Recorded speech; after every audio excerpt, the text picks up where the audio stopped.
Bismillahirrahmanirrahim. Assalamualaikum warahmatullahi wabarakatuh. Nama saya Muhammad Ilham Munir. Saya akan menjelaskan mengenai materi tentang hukum acara perdata.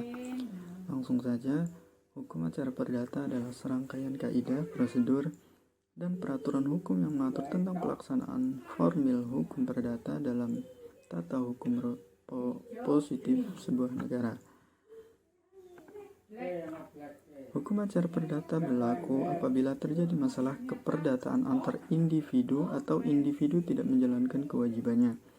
Contohnya, apabila seseorang yang mengambil harta waris seluruhnya. Yang kedua, ada perjanjian hutang piutang. Lalu pertanyaannya, bagaimana cara pihak yang dirugikan mendapatkan kembali haknya? Yaitu yang pertama dengan melakukan somasi atau surat peringatan, memberikan surat peringatan. Yang kedua, mengajukan gugatan ke pengadilan yang dinamakan sebagai litigasi, yaitu penyelesaian sengketa melalui pengadilan. Bagaimana prosesnya? Prosesnya yaitu orang yang dirugikan haknya mengajukan gugatan, lalu dilanjutkan dengan proses mediasi dan dilanjutkan pembacaan surat gugatan oleh pihak penggugat atau kuasa hukumnya. Selanjutnya, jawaban dari pihak tergugat, lalu disusul dengan jawaban pihak penggugat atau jawaban tergugat dari atas jawaban tergugat. Lalu dupliks jawaban pihak tergugat terhadap repliks penggugat. Yang selanjutnya pembuktian pihak penggugat dan tergugat baik alat bukti saksi atau surat. Yang selanjutnya kesimpulan dari penggugat dan tergugat. Yang selanjutnya musyawarah majelis hakim, dan yang terakhir putusan majelis hakim. Saya lanjutkan ke materi berikutnya, yaitu mengenai kompetensi absolut, kompetensi relatif, dan surat gugatan dalam hukum acara perdata.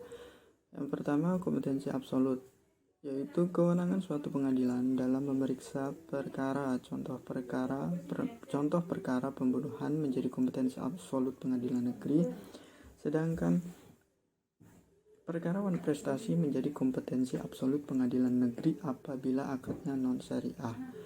Perihal perkara dalam acara perdata ada dua, yaitu volunteer, yaitu perkara yang sifatnya sepihak, hanya pemohon.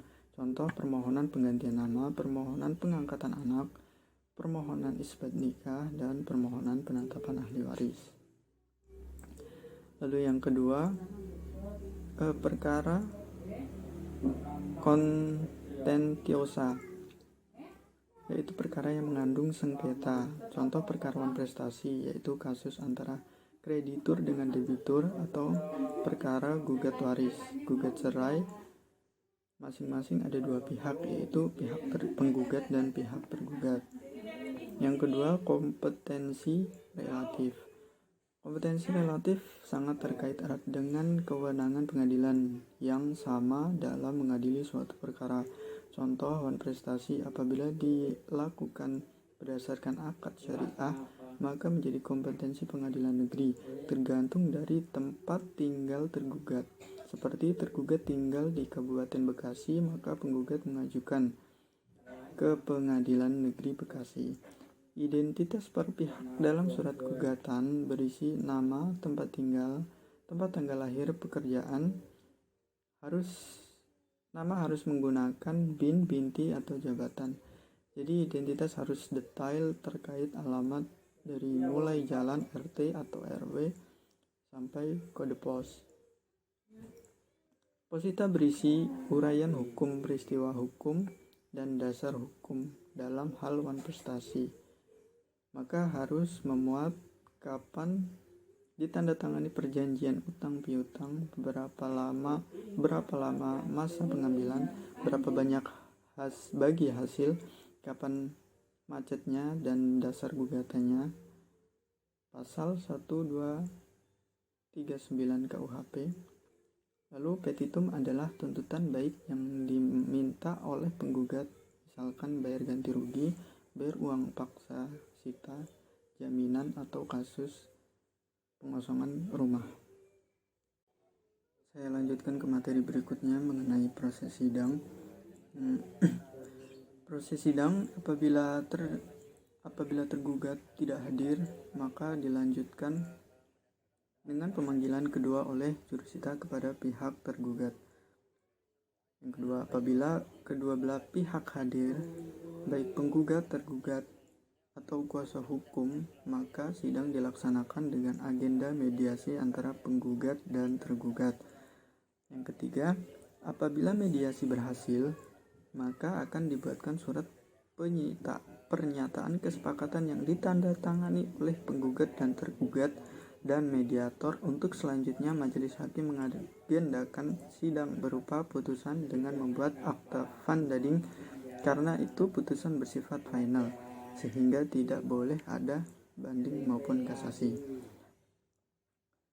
Kesimpulannya, proses sidang apabila tergugat dan penggugat hadir dan bisa berdamai, proses sidangnya adalah mediasi, lalu putusan hakim berdasarkan kesepakatan. Yang kedua, penggugat hadir sementara tergugat tidak hadir, maka setelah dipanggil sidang yang kedua dan tergugat tetap tidak hadir, maka proses sidang adalah pembacaan surat gugatan oleh pihak penggugat, pembuktian oleh penggugat, kesimpulan oleh pihak penggugat, lalu putusan majelis hakim. Selanjutnya, apabila penggugat dan tergugat hadir, maka proses sidangnya adalah mediasi. Apabila mediasi tidak berhasil, maka dilanjutkan dengan pembacaan surat gugatan. Yang ketiga, jawaban tergugat. Jawaban tergugat berisi eksepsi atau bantahan. Yang dibantah yaitu kompetensi absolut terkait pengadilan yang berwenang mengajukan perkara tersebut. Lalu kompetensi relatif yaitu kewenangan pengadilan berdasarkan wilayah tempat domisili tergugat. Yang kedua, rekonveksi terkait gugatan balik oleh tergugat. Yang ketiga, menjawab konveksi penggugat yang ada dalam posita dan petitum penggugat. Repliks dari penggugat yaitu berisi jawaban pihak penggugat untuk membantah persepsi atau rekonveksi dari tergugat, bisa pula membantah atau membenarkan jawaban dari pihak tergugat ketika tergugat menjawab konveksi. Lalu dupliks berisi jawaban tergugat terhadap isi repliks penggugat, dan pembuktian pihak penggugat berupa bukti surat maupun saksi atau saksi ahli. Apabila pembuktian penggugat cukup, maka dilanjutkan pembuktian dari pihak tergugat baik surat maupun saksi. Apabila pembuktian penggugat cukup, maka dilanjutkan pembuktian dari pihak tergugat baik surat maupun saksi. Simpulan penggugat dan kesimpulan tergugat berisi keinginan akhir dari pihak penggugat dan tergugat. Lalu yang selanjutnya, musyawarah majelis hakim bersifat tertutup, dan yang terakhir, putusan majelis hakim bersifat terbuka untuk umum. Lanjut ke materi berikutnya mengenai sita. Yang pertama ada sita ref indikator Beslak, yaitu barang bergerak, sita terhadap barang bergerak atau tidak bergerak milik penggugat yang dikuasai oleh tergugat. Contoh, pemilik taksi dengan sistem kepemilikan anggota. Kemudian pihak A, B, C, D membeli 4 unit mobil taksi milik perusahaan yang kemudian dikelola oleh perusahaan tersebut selama 3 tahun.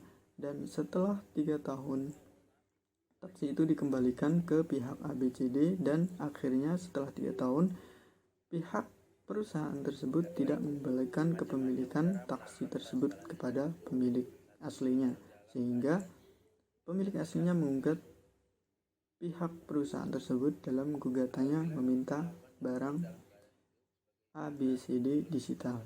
Yang kedua ada sita konservator Beslak, di mana sita dilakukan apabila ada dugaan yang beralasan bahwa tergugat melakukan upaya untuk menghilangkan, mengasingkan barang-barang untuk menghindarkan gugatan penggugat atau barang milik tergugat yang dimohonkan sita oleh penggugat. Contohnya, seseorang meminjam uang 1 miliar ke bank untuk usaha dengan jaminan sertifikat rumah harga 1,5 miliar. ketika kreditnya macet dan penggugat mengajukan surat gugatan, maka barang jaminan tergugat mohon disita. Permohonan ini dinamakan CB. Yang ketiga ada sita marital. Sita marital yaitu sita permohonan sita yang dilakukan terhadap barang hasil harta bersama dalam perkawinan. Gugatan bisa diajukan oleh suami atau istri, tapi jelas barang tersebut adalah barang perkawinan atau harta bersama. Selanjutnya mengenai pembuktian. Pembuktian adalah upaya yang dilakukan oleh para pihak baik penggugat maupun tergugat dengan tujuan meyakinkan hakim tentang kebenaran dalil atau peristiwa yang terdapat dalam surat gugatan atau jawaban tergugat. Adapun dalil pembuktian adalah pasal 163 HIR atau 283 RBG yang intinya siapa orang yang mengklaim punya hak atau membantah adanya hak orang lain, maka dia harus membuktikan. Sedangkan alat bukti diatur dalam pasal 164 HIR atau pasal 284 RBG yang intinya alat bukti saksi, surat sumpah persangkaan, dan pengakuan. Surat dibagi menjadi dua, yaitu surat biasa dan akta. Akta dibagi menjadi dua, yaitu akta otentik, yang contohnya seperti buku nikah, akta kelahiran, BPKB, ijazah, sertifikat tanah. Disebut akta otentik karena dibuat khusus oleh pejabat berwenang. Dan yang kedua adalah akta di bawah tangan, yaitu akta yang dibuat dengan tujuan pembuktian. Contoh surat hutang piutang tanpa ada notaris, maka perjanjian itu sah, tetapi akta di bawah tangan. Yang kedua yaitu saksi. Saksi tidak boleh dari pihak keluarga. Saksi harus melihat peristiwa itu langsung atau mendengar langsung dan harus lebih dari satu orang. Yang ketiga ada bukti sumpah. Sumpah itu ada dua, yaitu sumpah pemutus dan sumpah tambahan.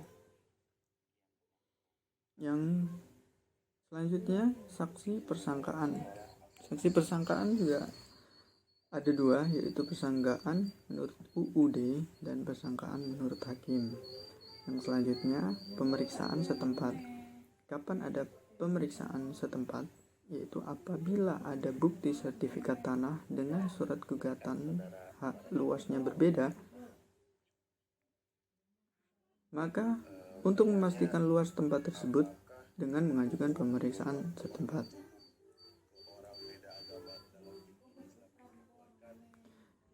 Kesimpulannya, kapan pembuktian dilakukan yaitu setelah proses jawab-menjawab yang terdiri dari repliks dan dupliks. Lanjut ke materi berikutnya mengenai putusan. Ada 3 macam putusan. Yang pertama, putusan deklaratoir, yaitu putusan yang hanya bersifat menerangkan suatu keadaan hukum. Contohnya adalah anak angkat, penetapan ahli waris. Yang kedua ada putusan konstitutif, adalah putusan yang meniadakan suatu keadaan hukum atau menimbulkan keadaan hukum baru, contoh kasus cerai. Yang ketiga ada putusan kondemnatoir, yaitu putusan yang berisi penghukuman. Secara hadirnya pihak, maka putusan dibagi menjadi 1. Putusan gugur, yaitu putusan yang diambil oleh hakim ketika pihak penggugat tidak pernah hadir. Yang kedua ada putusan first take, yaitu putusan